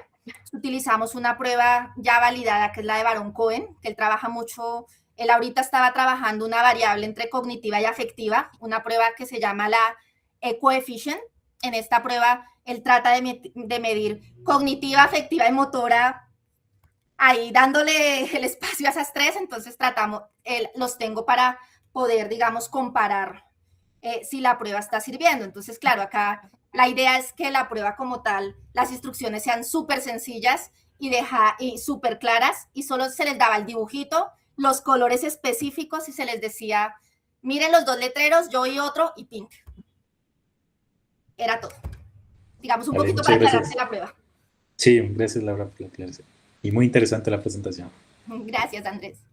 Juan Jacobo, bienvenido. Muchas gracias, buenas tardes por la invitación. Bueno, yo soy Jacobo Abuelo, yo hago parte del doctorado de Ciencias Cognitivas de la UAM de Manizales, entonces pues muy interesante este trabajo que nos presenta Laura. Tengo una pregunta, un poco lo que yo he venido trabajando, tiene que ver la empatía, qué tanto puede determinar que una persona políticamente se ubique como izquierda o derecha, ¿cierto? Normalmente las investigaciones detallan qué tan empáticos son los militantes o adeptos de la izquierda o la derecha, pero en este caso la pregunta sería específicamente la empatía, qué tanto puede incidir en que yo me ubique en el espectro político de un lado o de otro. Ok, mira que yo creo que tu pregunta es súper válida, inclusive también he trabajado todo eso de polaridad política, ahorita tengo un trabajo también de eso, porque yo creo que todo esto está muy conectado y uno lo ve en todo lo que tiene que ver con formación de identidad. ¿Qué se ha encontrado? Hay estudios de la UCLA con Jacoboni, ellos han trabajado sobre todo con todo lo que pasó con Trump en las primeras elecciones, de cómo se genera identificación de grupo para generación de empatía. Digamos, esos estudios se han hecho allá, pues son estudios más de carácter neuro, porque Jacoboni se dedica más a las neurociencias. ¿Qué es lo que están buscando? ¿Qué es lo que actualmente están buscando? Todo lo que son formación de identidad, que ahorita es el tema que se está trabajando hartísimo en empatía. Te cuento acá y pues no es de mi trabajo actual, de este que les mostré, pero pues de una vez aprovecho la recocha y les cuento, por ejemplo, tenía un trabajo sobre polarización política acá en Colombia y el trabajo precisamente consiste en ubicar a los candidatos presidenciales en un instrumento de sociopolítico que se llama el Political Compass, que es como la gente percibe precisamente a los autores políticos. Este lo hicimos en las elecciones de Santos, ahorita con el grupo lo vamos a repetir en las elecciones que vienen, estamos esperando el 8 de marzo para comenzar a correr el experimento. Y lo que encontramos, les preguntábamos primero dónde ubicaba a las personas, a los candidatos. Y segundo, también les preguntábamos cuáles eran las palabras con las que se identificaban los candidatos. Y salieron cosas muy interesantes que revelan precisamente eso que tú nos estás contando. Entonces, en primer lugar, por ejemplo, es clarísimo que a pesar, en esa época estaba Piedad Córdoba, que se supone que es más de izquierda que Petro, pues políticamente se suponía, sin embargo, casi toda la población establecía Petro bien izquierda y Duque muy derecha. Todos los demás candidatos iban para el centro. Digamos, la percepción sí era una percepción claramente polarizadora y claramente identitaria. Soy de izquierda, Petro es de izquierda o soy de derecha y los tibios de la mitad, que finalmente fue el discurso que se manejó en esas elecciones. Y cuando mirábamos palabras, también aparecía una clara identificación que se notaba, por ejemplo, Fajardo, casi todas las palabras relacionadas tenían que ver con que era educador, aparecía colegio, universidad. En el caso, por ejemplo, de Petro aparecía mucho la palabra guerrillero, la identificación con el M-19, guerrillero era súper clara, y en el caso de Duque era clarísimo la palabra Uribe, digamos, en esa identificación de tú con quién te identificas. Entonces, prácticamente ahí cómo finalmente el candidato no va por el candidato, sino va por esa identificación de grupo en que se está jugando, ¿no? Y que precisamente es lo que muestra. Inclusive muy gracioso porque muchos de ellos, en muchos candidatos se nota que no conocen al candidato, digamos, los discursos que ellos tenían políticos no es lo que la gente percibió o no es lo que la gente finalmente terminaba diciendo en sus palabras de qué representaba ese candidato para ellos. Entonces, estamos pues esperando ahorita estas elecciones para volver a hacer, digamos, todo el trabajo, pero definitivamente en política, pues nuestra hipótesis es que definitivamente todos estos rasgos identitarios generan una afiliación al grupo. Ya la parte empática, pues ahí tocaría mirarla, pero por lo menos la afiliación al grupo identitaria sí es clave para toda la determinación política. Y eso pues también salió en Cambridge Analytics y todo ese trabajo que se hizo con la resonancia y todo eso que estaban trabajando con Trump. Muchas gracias. Elberto, Gracias. Permítanme, coloco la cámara, a ver si me funciona. Bueno, no sé. Ok, bueno, muchas gracias, Laura. Es un trabajo muy interesante, muy complejo. Yo no estoy tan familiarizado con la literatura sobre empatía, pero en toda tu exposición me surgió una pregunta que creo que es una pregunta fundamental o muy fundamental y puede ser un poco cansón responder este tipo de preguntas, pero en toda la exposición no la logré aclarar y es la siguiente, y es si se puede decir que la empatía es un estado mental. Es decir, a ver, tiene que ver con dos cosas, o mejor con lo siguiente, y es si puedo decir que una persona que presenta empatía está presentando un estado mental de empatía. Y en ese sentido, sí se puede decir que se puede definir en el sentido en que, digamos, habitualmente se define un estado mental para otra persona como algo que tiene propiamente un contenido particular con una modalidad específica. O si más bien lo que se puede decir es que la empatía es una forma de calificar a los estados mentales o digamos una propiedad o una valoración de ciertos estados mentales. Es decir, que se puede decir que hay diferentes estados mentales que se pueden considerar empáticos o no, ¿sí? Entonces, bueno, me gustaría que me dijeras qué Listo. opinas sobre eso.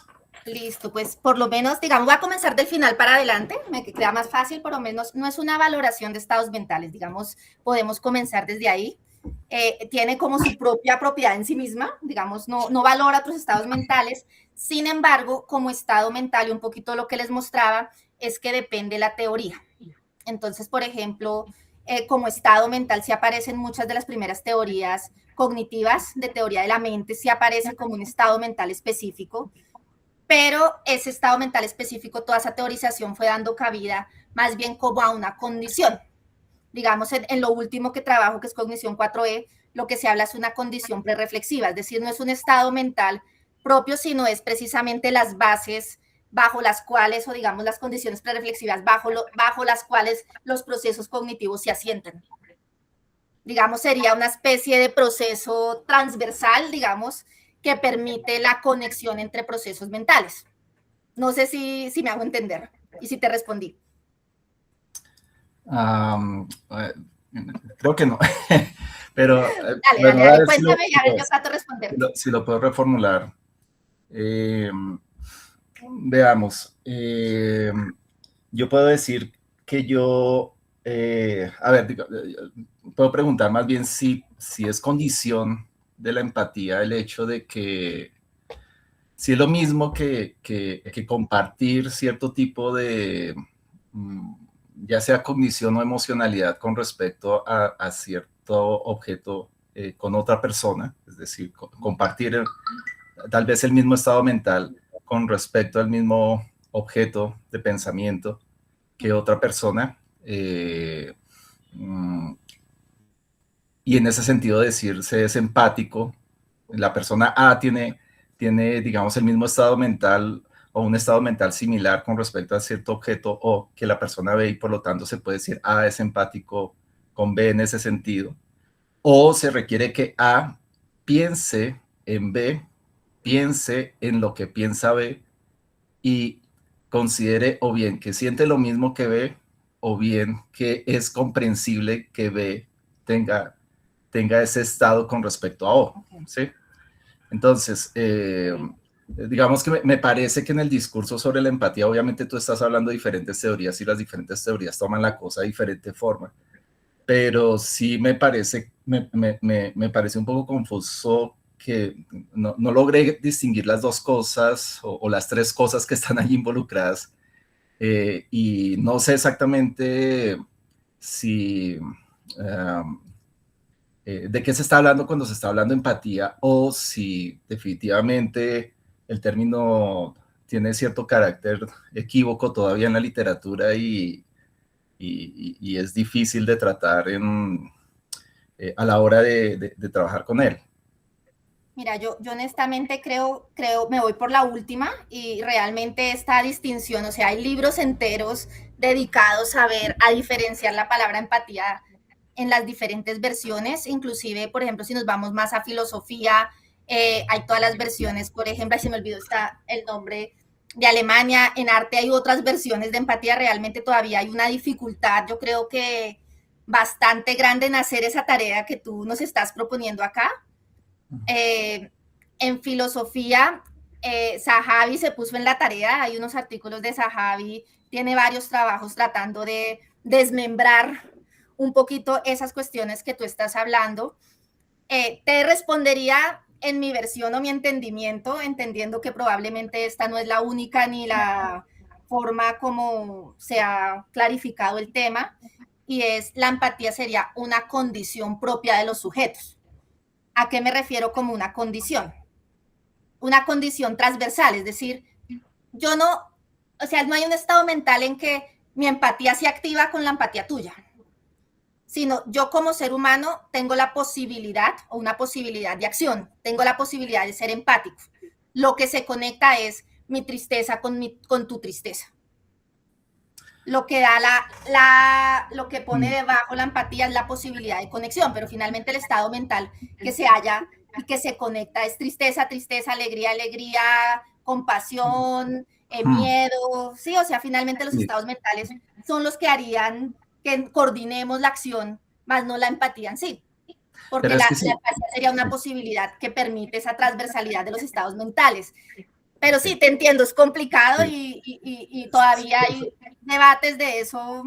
Ok, solo que es que me parece que en esa última caracterización que haces, tendríamos que volver a la primera pregunta que hice, y es que diera la impresión de que entonces la empatía no es un estado mental en sí mismo, sino es una valoración o una característica de diferentes estados mentales. Y creo que entonces ahí volvemos al problema. Si estamos hablando de una empatía, de la empatía, ¿estamos hablando de un estado mental o de qué estamos hablando? ¿Sí? Entonces, creo que ahí hay una dificultad de fondo importante, que pues creo que definitivamente es un problema filosófico y es un problema importante porque, digamos, afecta también el tipo de investigación empírica que haces, es decir, si tú quieres abordar, estudiar la empatía empíricamente, pues obviamente este tipo de aclaraciones son relevantes para que sea claro para ti qué es lo que haces cuando estudias la empatía, ¿sí? Me surgía la pregunta, por ejemplo, porque en algún momento en tu exposición tú defendiste la posición de que la empatía es la comprensión del estado del otro, aunque no se comparta necesariamente su emocionalidad, ¿sí? Eso lo dijiste en algún momento de la exposición y yo me ponía a pensar, digamos, en el caso de la conexión entre violencia y falta de empatía y el ejemplo que tú señalabas acerca de qué pasa con el caso del ladrón que es cogido por los vecinos y es golpeado por los vecinos, porque uno puede pensar perfectamente que los vecinos pueden ser empáticos en el sentido de comprensivos con respecto al ladrón, de que el ladrón robó por falta de dinero, por presión de los amigos, por lo que sea, pero aún así ejercer violencia sobre el ladrón a pesar de que se tiene esa empatía comprensiva, ¿sí? Entonces... Sí, te entiendo y creo que me adelanto, pues no se los traje, pero esa conclusión que acabas de dar es mi conclusión del estudio de justicia por propia mano que hicimos. Okay. Y la conclusión finalmente es que cuando la gente habla, es que yo sentí lo mismo, a mí también me han robado y por eso sentí empatía y por eso golpeé, terminan siendo metadiscursos o carretas que la gente se echa a posteriori del suceso. Es muy probable que en el momento del suceso no aparezca nada de eso. E inclusive cuando se hace bien la delimitación de todo el suceso, pareciera que lo que aparece son emociones inclusive no coordinadas, o sea, ni siquiera llega a ser emociones coordinadas, sino aparece, yo vengo estresado de mi trabajo, aparece un ladrón y se vuelve el elemento, digamos, detonador para yo sacar mi rabia. Pero como eso, acá van otros problemas de la empatía que tienen que ver su relación con simpatía, antipatía, compasión y otros que no traje acá porque si no, no les terminaba nunca. Pero, por ejemplo, cuando pasan esos sucesos, pues para mí, en mi discurso, yo comienzo a llenarlo, fue por empatía con el ladrón, pero cuando uno revisa el acto como tal y revisábamos los discursos y revisábamos en general cómo se había dado el evento, lo que encontrábamos muchas veces es que la gente golpeaba a un ladrón y ni siquiera sabían si era el ladrón. O sea, uno revisa estos casos, entonces golpean a alguien, no saben que es el ladrón. Muchas veces ni siquiera saben qué pasó, si robó, si, o sea, uno comienza a decir, pero venga, esto no cuadra teóricamente con absolutamente nada de lo que yo esperaría, y comienza a decir finalmente, termina siendo es una emoción individual y no hay el requisito básico, que es la coordinación entre dos estados mentales, no aparece. Y esa coordinación termina siendo una coordinación muy situada que está relacionando con quién es el que golpea, cómo es que golpea, pero a nivel de coordinación, digamos, de acción, no es tan claro. No es tan claro cuando se habla de esos sucesos.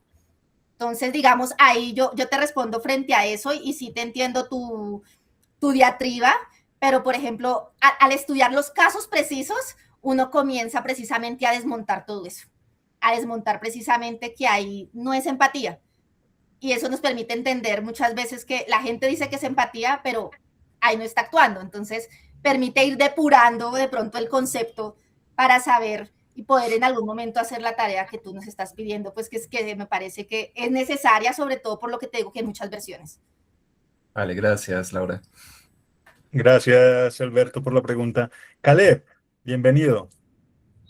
Hola, hola, buenas tardes. Yo la verdad me perdí un buen poco de la presentación, estaba en otra reunión, pero justamente me surgió, fue una pregunta de la pregunta, es decir, una pregunta para Alberto.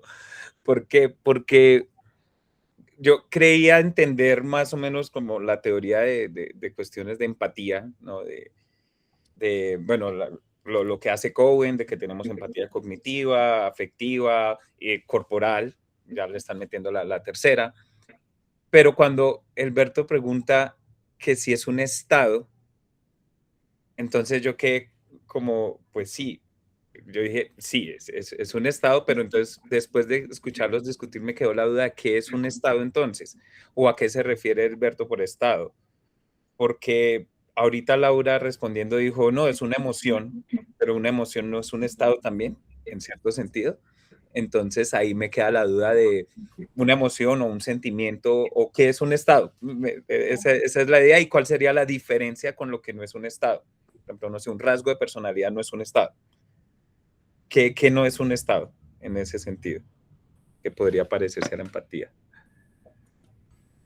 Bueno, entonces, para intentar responder esa pregunta, lo que podría decir o lo que he venido teniendo en mente es más la idea como muy tradicional de, digamos que refiriéndose un poco como a Brentano, a Husserl, estos autores ya clásicos de un tipo de modalidad psicológica referida a un objeto de pensamiento, un objeto intencional, digámoslo así, que es el contenido digamos, como en la distinción que hace también Searle entre el contenido proposicional y el modo del estado mental. Entonces, la pregunta está motivada es precisamente porque yo puedo decir que diferentes estados son, es decir, si yo defino la empatía como el hecho de compartir estados con otra persona, pues la empatía en sí misma no es un estado, sino que sería la cualidad de diferentes estados de ser compartidos con otro individuo, ¿sí? Es decir, yo puedo estar en un estado de empatía porque siento ira al igual que siente otra persona, o porque siento alegría al igual que siente otra persona, pero entonces la ira y la alegría serían los estados propiamente, y lo que se cualificaría como empatía son esos estados porque son compartidos con otros, ¿sí? Entonces esa era la duda, ¿sí? Tengo una pregunta solo para aclarar esto. ¿Tú dirías que hay alguna diferencia entre estado mental y estado afectivo? No, es decir, Los claramente, estados afectivos serían otro sí, tipo de los estado estados mental. afectivos serían estados mentales, sí, claro. Es que, y ahí está, porque entonces la dificultad que dice Alberto es porque si la empatía es un conjunto de estados, deja de ser un estado, pero si yo hablo que estoy en estado de ira, tal vez esa ira esté acompañada de creencias y las creencias Sí. también tienen la cualidad de estados. Entonces tengo ira porque creo que la persona dijo esto y además de eso tengo el concepto de la persona y tengo el concepto de ofensa y entonces la misma ira deja de ser un estado porque es un conjunto de estados. Y entonces nos podríamos ir a las... No, la cosa no va tanto por ahí, sino más bien es el asunto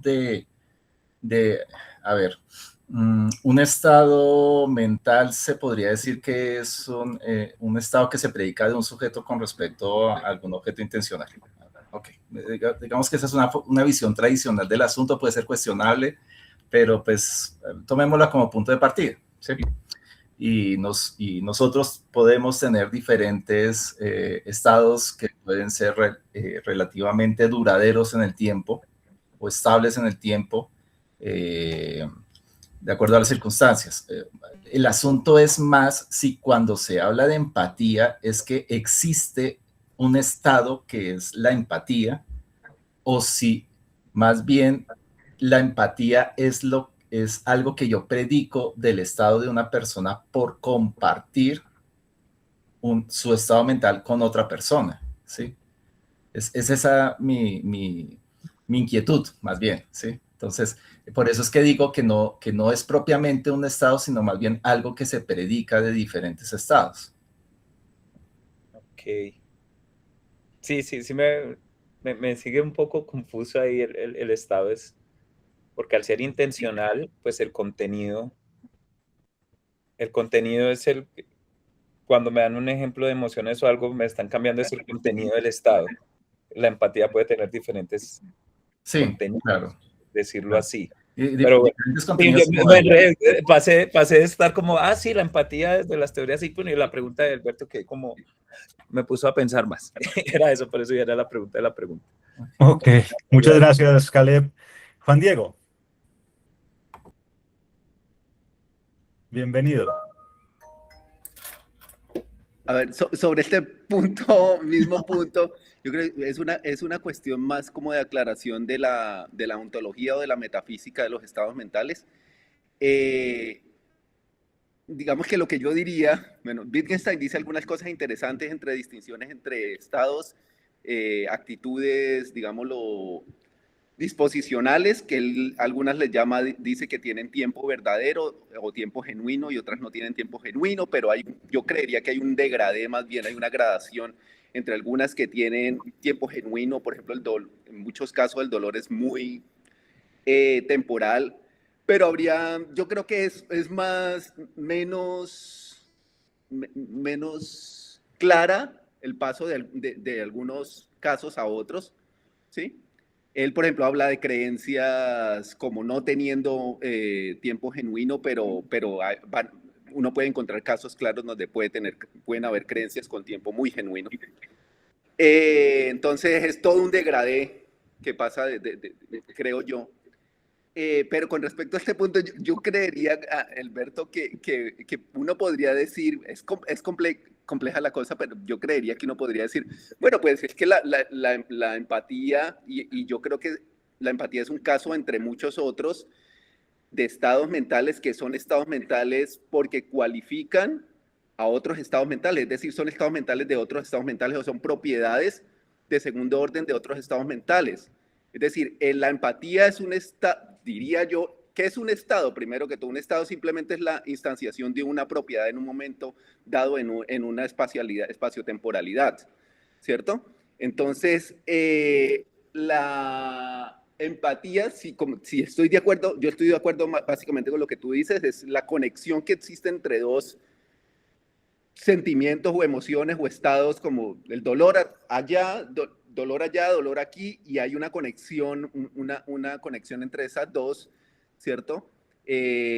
Una sincronización, podríamos decir, como en términos de la 4G, precisamente esa sincronización recibe esa propiedad de ser empática, ¿cierto? Y entonces, por lo tanto, es una cualidad. O sea, yo puedo tener el dolor de la otra persona sin que sea empático, pero al estar sincronizado con esa otra persona, adquiere una propiedad más en un momento dado. Y uno podría decir, pues sí, como tú decías, es una, ¿cómo era que tú decías? Una atribución que le doy a un estado ya que ya tenía, ¿cierto? Pero al ser un estado, un atributo de un primer estado de primer orden, entre comillas, por poner esta jerga que estoy usando, ¿sí? Es una propiedad que caracteriza un estado que ya tenía.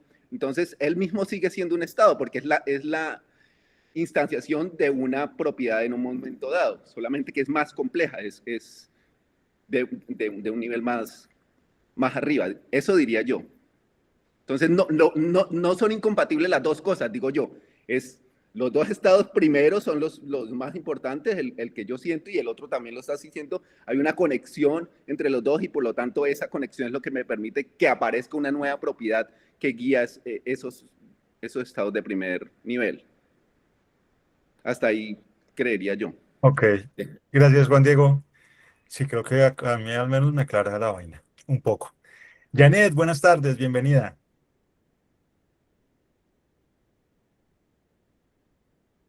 Aló, ¿me escuchan? Sí, sí. Bueno, buenas tardes. Muy interesante la conferencia, pero yo me voy a salir de este contexto que ustedes han tocado, que tiene que ver pues con la neurología y lo cognitivo, y me voy a ubicar en la política. Pero voy a partir de mi experiencia personal. Yo vengo de una familia de profesores. Soy una profesional, trabajé como auditora de salud 36 años, conozco muy bien el sistema de salud, pero en lo personal a mí me ocurrió dos cosas. La primera, estaba yo muy joven y una vez un muchacho pegándole a un perro, en ese momento salió un pistolero y yo en vez de reaccionar de una manera pues que uno no se espera, pues yo le dije al tipo, dale, dale. Ese fue el primer momento. Luego ocurrió otro, que fue frente a un ladrón, y yo iba en el carro, y yo me fui en el carro encima del tipo. Casi lo mato. Entonces yo ahí me paré y yo dije, ay, ¿qué tal que yo hubiera matado a ese tipo? Ahora la asesina soy yo. Entonces yo me hice las preguntas, ¿por qué reaccionó de esa manera? Y no de otra. Una persona con la formación como la que yo tengo. Entonces yo leí a Hannah Arendt. Y mi tema de estudio, pues, ha sido siempre el mal. Ya Hannah Arendt había hablado de eso hace mucho tiempo en Auschwitz, en Jerusalén, cuando dice que habla de la banalidad del mal, de esas cosas que tenemos, de esos malos pensamientos, sentimientos. Y ella encontró, por ejemplo, que Eichmann no era un psicópata ni un tipo que tuviera pues una cosa loca en la cabeza, daños neurológicos, había venido de una buena familia y se dio cuenta que era un hombre trivial y cotidiano como todos nosotros, buen hijo, buen padre de familia, buen funcionario, muy acucioso con el trabajo, muy respetable de las normas, de las leyes, seguidor de unos ideales políticos, pues no compartidos, pero eso era lo que él creía. Entonces, cuando yo leí La banalidad del mal, leí otros textos, e incluso la Biblia, yo no soy creyente ni nada, pero cuando yo leo el Génesis dice, y Dios creó al hombre y luego se arrepintió de haberlo creado. Entonces, imagínense, pero yo no me ubico en el contexto en el que ha sido esta conferencia. Cuando yo me hice la pregunta, ¿y por qué yo tengo esas reacciones? Entonces yo me di cuenta que no tengo interiorizado que la vida es sagrada. En ese momento yo no tenía interiorizado que la vida era sagrada. Y yo soy trabajadora social y conozco el discurso psicológico y conozco todo lo que tiene que ver con representaciones sociales, cognición, con neurología, todas cosas, pero esa no era mi respuesta. Yo no encontraba tranquilidad en esa respuesta y la encontré en la política. Realmente, si estos estados, no estoy hablando de los gobiernos, sino del Estado como un aparato que tiene una función de control impresionante, tipo Hobbesiano, no estamos hablando del Estado moderno que hace deja hacer lo que les dé la gana. No, el Estado en mí, en ese momento, no había influido de tal manera que yo creyera que la vida era sagrada. Eso es una norma. Es una norma, pues, primordial del Estado. No, yo no había interiorizado eso. Fue lo que yo me respondí. Para mí la vida no era sagrada. No era que yo era demoníaca o tuviera un problema mental o un daño neurológico. No. No había interiorizado ese tema. Luego yo ya hice una reflexión y estudié y todo, y ahora me doy cuenta que es que el Estado, frente a estos temas en donde el uno mata al otro y se termina convirtiendo también en un asesino, es un problema de la política. De una política que no nos enseña a nosotros, de un Estado que no controla, que no nos enseña, que no tiene autoridad. ¿Quién le teme al Estado? No le temen ni a Dios, mucho menos al Estado. Entonces, mi pregunta iba en ese sentido y es, desde su perspectiva, no la que ha explicado, ¿cuál sería la relación entre empatía y política? Muchas gracias. Ok, bueno, Janet, yo creo que voy a retomar varias cosas de las que tú dices porque precisamente lo que trato, este estudio comenzó fue con justicia por propia mano y es porque personas que no tienen ningún antecedente, un poquito lo que pasaba con Hannah Arendt allá en los juicios, es porque personas que no tienen ningún antecedente de violencia, que son personas que tienen sus hijos, terminaban golpeando a otras personas hasta morir, que eso es lo que está pasando en casos de justicia por propia mano y que vemos los casos en todo el país, pasa mucho en India. Esa era la pregunta, porque no eran personas malas en sí mismas que uno dijera es malo o es agresivo, personas estudiantes, inclusive en muchas universidades pasaba que los mismos estudiantes agarraban y uno decía, pues estos los estamos formando, muchos son humanistas, muchos son, ¿qué está pasando? Y precisamente la pregunta tuvo que ver con el Estado y por eso te hablo de esta de justicia por propia mano. Hicimos el estudio con varias de las entidades que conforman toda la situación para poder responder esa pregunta. En empatía, todos son proclives o no proclives a pegar, dependiendo de varias situaciones. Sin embargo, cuando las personas preguntan, o cuando le preguntábamos a las personas por qué pegaban o por qué no peleaban o por qué no pegaban, su respuesta estaba muy orientada a lo que tú decías. Decían, es que realmente si no lo golpeamos no va a haber castigo. Todo esto es culpa del Estado, que el Estado, y utilizan la palabra Estado, del Estado que no hacen absolutamente nada. Inclusive ni siquiera utilizaban la palabra del gobierno ni el presidente, sino decían es que el Estado no sirve para nada. Y la pelea iba contra Estado y policía. Eran como los dos culpables a los que decían que por qué los ciudadanos terminaban golpeando, digamos, en esa parte de justificación racional, era Estado y policía. Entonces nos fuimos luego donde los policías nacionales, nos acercamos con ellos y les preguntamos, bueno, ¿ustedes por qué creen que pasa esto? Y ellos nos dijeron, culpa del Estado. Entonces ya como que uno, ok, listo, ahora ¿cuál es el Estado? De nuevo, y ellos nos decían una cosa muy interesante y es que ellos a veces dejaban a los ciudadanos golpear a los ladrones porque entendían muy bien que el Estado no funcionaba. Entonces ellos decían, por lo menos dejamos que se desahoguen un poco, los golpeen, muchas veces pues nosotros recibimos golpes por esta gente que debería ser golpeada, pero pues nuestro trabajo es nuestro trabajo, tenemos que hacerlo. El problema realmente termina siendo es del aparato judicial del Estado que no funciona porque nosotros como policía capturamos a una persona, la llevamos allá a la parte, se me olvidó el nombre, la parte donde declaran estos judiciales y cada persona que judicializamos se demora un día. Entonces un policía fuera de servicio un día porque la gente, los ciudadanos tampoco denuncian. Entonces llevamos, judicializamos, los vuelven y los sueltan, pero yo como policía sí me aguanté un poconón de golpes para sacarlo, para que no lo mataran, y tras de eso también perdí un día de trabajo y no pude hacer nada. Entonces, ¿qué hicimos luego? Nos fuimos a la parte judicial a ver qué contestaban.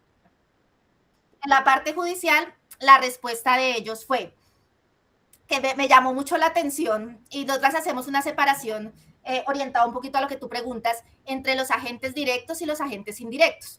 Los agentes directos era policía y ciudadanos, que son los que participan ahí, y los indirectos era periodistas y CTI. Entonces, cuando fuimos a los de CTI, que eran los agentes indirectos, ellos sí se asumían a ellos mismos como parte del Estado, a diferencia de los policías y los ciudadanos. Ellos decían, El problema no es que no queramos, es que no tenemos las leyes, es que no hay las maneras de judicializar, no hay una ley que llame justicia por propia mano, acá lo que hay es homicidio, y si finalmente el que golpea para salvarse mata al ladrón, pues el que va a ir a la cárcel es el que golpeó, no el ladrón. Y definitivamente estos son los procesos, no tenemos recursos, no tenemos plata, pero ellos un poquito más, había una personificación más del Estado en ellos. Y digamos, aceptaban un poquito más su responsabilidad en el proceso. También salieron los periodistas, fuimos a varios medios de comunicación también a charlar con ellos. Y los medios de comunicación, ellos nos dijeron, también me pareció muy gracioso porque ellos también se responsabilizaron un poquito más que los demás. Ellos dijeron, realmente sí, nosotros a veces incendiamos las cosas. ¿Por qué las incendiamos? Porque pues nos toca hacer la chiva. Ahorita con estas noticias que salen a todas, y yo me dejo pasar tanto tiempo, termino de perder la noticia y a veces toca mandarla ya. A veces uno entrevista a esa persona y eso lo sube porque perdemos la noticia. Y más pues ellos se quejan mucho de ahorita estas redes sociales, como la inmediatez es y como a veces lo tienen que mandar. Entonces ellos dicen, nosotros hacemos el trabajo de reportar, de mandar, pero reconocemos que tenemos un factor porque no tenemos el tiempo para revisar detenidamente el caso y poder encontrar realmente la causa de lo que pasa. Entonces, a mí realmente en este estudio me faltan los ladrones. No he podido hacerla porque realmente entrar a cada área se demora hartísimo, sobre todo porque si son áreas del Estado, eso es dificilísimo, sobre todo para sacar los datos, pero sobre todo en ley, por ejemplo, en las cárceles, ¿por qué no se ha podido hacer? Porque no hay una categoría, o sea, no hay una ley de personas sindicadas por justicia por propia mano. Entonces ahí me toca a jugar a, quiero que me pasen ladrones, o sea, real, y buscar de esos ladrones cuáles funcionan. Entonces, no solamente tengo el problema de ingreso a la institución, sino tengo el problema también de determinar cuál es la población que realmente quiero entrevistar, porque me tocaría al azar ver si tengo buena suerte y de pronto me sale alguno que haya sido golpeado o que haya golpeado. Entonces, me llamó mucho la atención, digamos, porque yo venía de esa inquietud también que tú haces, y es el Estado acá, y es parte de la reflexión, el Estado acá, en los ciudadanos, nosotros no somos el Estado, y eso es preocupante porque muestra cómo se ha perdido la institucionalidad en Colombia, y eso es gravísimo. Y eso es gravísimo por lo que tú dices, cuando un ciudadano no se considera parte del Estado, tampoco es parte de lo que constituye el Estado ni la solución que implica o su papel o responsabilidad frente a la situación de convivencia en una comunidad. Y lo mismo me preocupa en el caso de los policías mucho más. Pues claro, cuando se desvirtúa la policía o se desvirtúa la institucionalidad de la policía, se desvirtúa la institucionalidad del CTI, la institucionalidad también que implica el rol de los medios de comunicación acá, pues tenemos un problema que está creciendo y que a pesar de que ese estudio lo comencé en 2018, pues yo veo ahora y sigue creciendo con los mismos problemas, ahora acelerados con el auge digital, pero también es un problema en que nadie asume, nadie responde, pero sigue habiendo una noción de justicia, digamos, un poquito para responder, no sé si alcancé a responder un poco, creo que me fui por las ramas, pero es un poquito para decirte lo que realmente encontré. Sí, no contesta la pregunta. Mi pregunta es muy diferente y es muy de la filosofía, porque me has respondido sobre las instituciones, eso es otra cosa. Y hay un error en decir que ciudadanos y Estado, que tenemos que estar dentro del Estado, no, somos separados. Una cosa son los ciudadanos y otra cosa es el Estado. Entonces, mi invitación es a reflexionar, como lo hice yo, por ejemplo, con el tema de la enfermedad.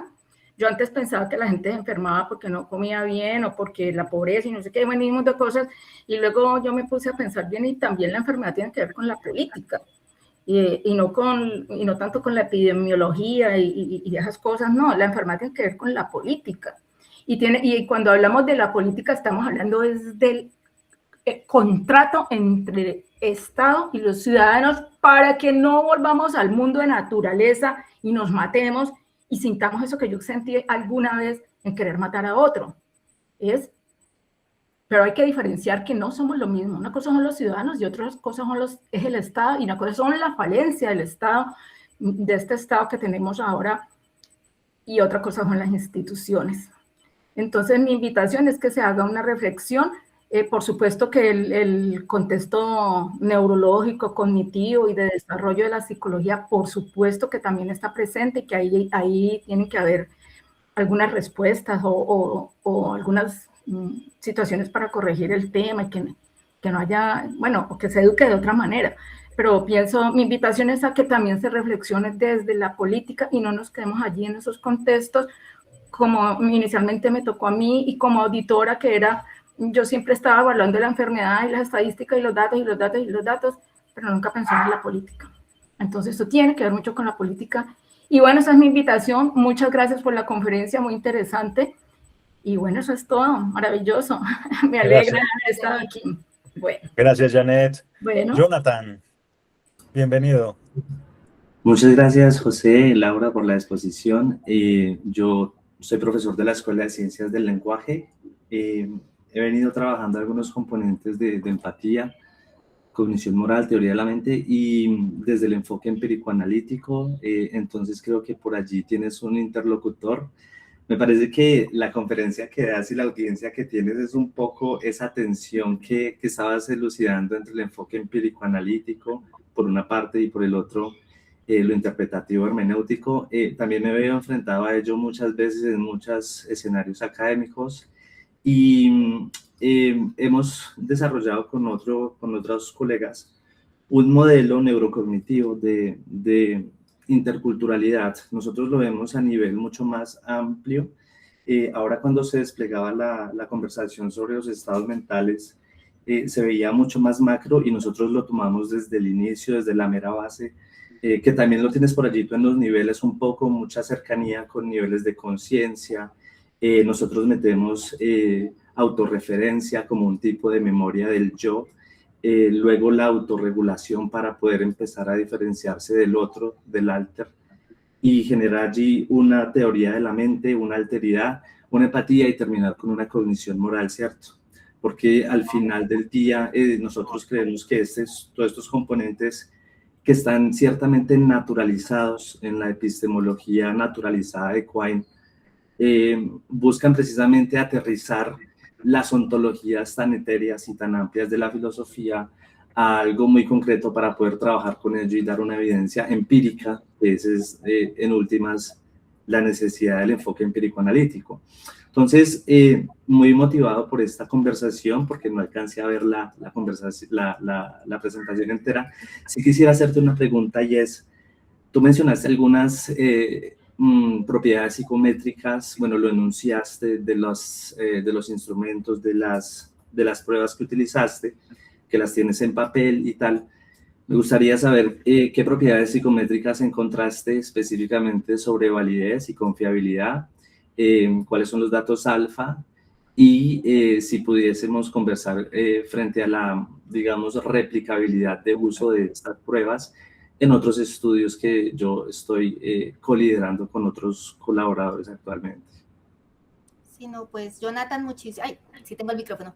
Muchísimas gracias por tu intervención. Yo realmente, y comentaba ahorita con José antes de iniciar, que me preocupaba un poquito. Yo hace rato no estaba con tanto filósofo junto, pero también pues esta inquietud precisamente, yo creo que todo lo que es trabajo interdisciplinar requiere esta bajada de contexto, de conceptos, requiere también cierta humildad para poder poner en diálogo. Inclusive mi fuerte tampoco son las neurociencias, pero yo sé que hay un poco, ¿no?, de trabajo por realizar, y es un poquito agarrar de todos un poco, que implica reconstruir y darle forma a un Frankenstein ahí que se está reconstruyendo en cada área. Pero creo que es un trabajo pertinente, yo creo que es un trabajo que todavía no he terminado. Y respondiendo a tu pregunta, soy muy honesta, ese proyecto lo dejé morir en el 2020, que me cambié, dejé de tener equipo. O sea, honestamente, yo tenía un equipo de trabajo que eran unos estudiantes, me ayudaron a hacer el primer manual para poder generar las formas de calificación. Yo alcancé a reunir todo eso.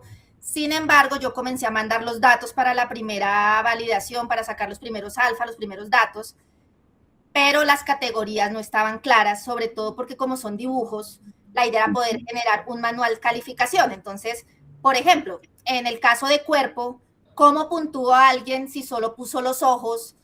O sea, tiene algo de agencia, pero por ejemplo, puso los ojos, la nariz, la boca, pues no deberían tener el mismo puntaje, porque para ser una persona, si pongo ojos, nariz y boca, soy más agente que si no pongo.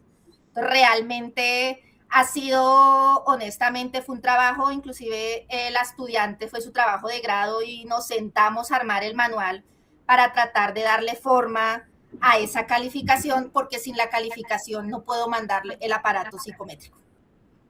Que también me ha detenido y te lo digo acá, si realmente yo soy muy abierta a trabajar, porque te comentaba, ahorita ando sin equipo y pues trabajar solo en estos temas es para arriba. Yo sí quiero digitalizarlo, tengo los marcadores, tengo todo lo tengo en físico, pero imagínate, tengo en mi casa un poco donde espacio no me cabe y tengo marcadores que se me están secando y pues dependo de unos colores que dependo de la marca si los desea cambiar, o sea, son cosas que oficialmente hoy en día con tanta tecnología no son prácticos y yo creo que para poder hacer esa validación en serio toca sentarse, armarla y también digitalizar la prueba. Los datos están digitalizados, las pruebas están digitalizadas, pero sí hay un trabajo, o sea, va a la mitad, todavía no hemos llegado a eso, o sea, y he querido renovarlo, pero insisto, yo abierta a trabajar con personas porque equipo es lo que necesito, porque la magnitud del trabajo, además que lo que tú decías, trabajar esto sí hay mucha resistencia, mucha resistencia, y a veces medio le meto algo de filosofía en psicología y enseguida me sacan, o hablo de filósofos y le meto psicometría, me sacan, entonces ya no sé con quién hablo. Entonces definitivamente pues hay una necesidad ahí y yo abierta para trabajar y aprender de quien quiera trabajar y aprender conmigo. Gracias, Laura. Yo recibo esa invitación ahí por los laditos. También te la iba a hacer, de hecho ya te escribí por el LinkedIn a que hagamos red. Muchísimas gracias por tu respuesta. Excelente. Yo creo que de pronto puedes escribirnos y te pasamos el correo de Laura. Digamos que estos espacios también son para eso, ¿no? Para ayudar a generar red, entonces me parece espectacular. Y me parece, de hecho, una muy buena manera de cerrar esta primera sesión del semestre, el ciclo de Filosofía de la Mente y Cognición. Muchísimas gracias, Laura, por tu exposición, por tu trabajo. Muchísimas gracias a las personas que nos acompañaron por las preguntas, por la conversación. Esperemos que aquí salga una red, sería espectacular. Bueno, los mejores deseos. Continuaremos viéndonos en una próxima sesión del ciclo de Filosofía de la Mente y Cognición.